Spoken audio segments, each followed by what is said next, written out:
Trečias klausimas, 2 objektai. Čia aš siūlau tokią formuluotę, aš tikrai nematau,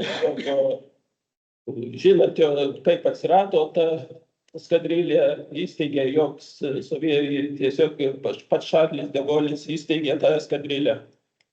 Tiksliau sakant, pulką.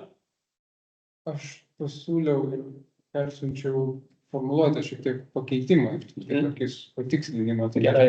Bet ten siunčiau, nespėjau. Aš turiu, bet Tai va čia tokia formuluotė, kad šiek tiek įmesti kontekstą ir daugiau to paaiškinti, kas čia.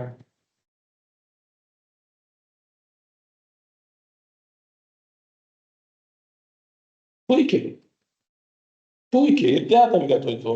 Čia, kad grupėje absoliuti dauguma buvo prancūzų aviatoriai, Tai tada faktas. nors kovėsi SRS pajėgų gretose, bet laikytina sąjungų bendrų pastangų prieš nacistinę Vokietiją. Labai. Ta prasme, paaiškinti, kad čia yra toks turbūt. Labai gerai, aš taip ir pilnai sutinku. Žvelgiant plačiai, atminimo ženklas šiai grupė turi tam tikrų sovietinio karo naratyvų elementų, čia vėlesnio šalto karo, bet tekste nėra atvirų šlovinimų. Tai tikrai tik fakto konstatavimas, kad čia buvo tas eskadrilė, kuri prancūziška, sakant, ir netgi antras vardimas yra prancūziškas, o ne Taip. Viskas labai gerai. Veikia dabar. Veikia.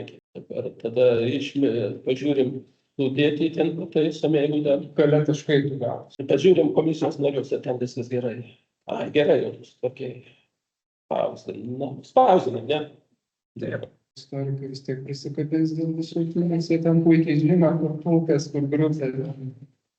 Tai ko gero tas pats tekstas turėtų būti ir dėl paminklų. Tiesiog pataisom. Ne visą žymėt, ne visą. Paleidžiam. Šitą, kad šiandien turėsim visus protokolus ramiai. Tai yra visas išvadas, dėl protokolo tau kiek pavargti šitą.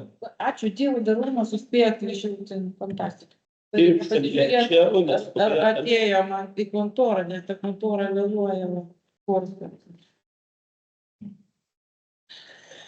Ir ar atėjo. Šešėjus iš. Gerai, toliau.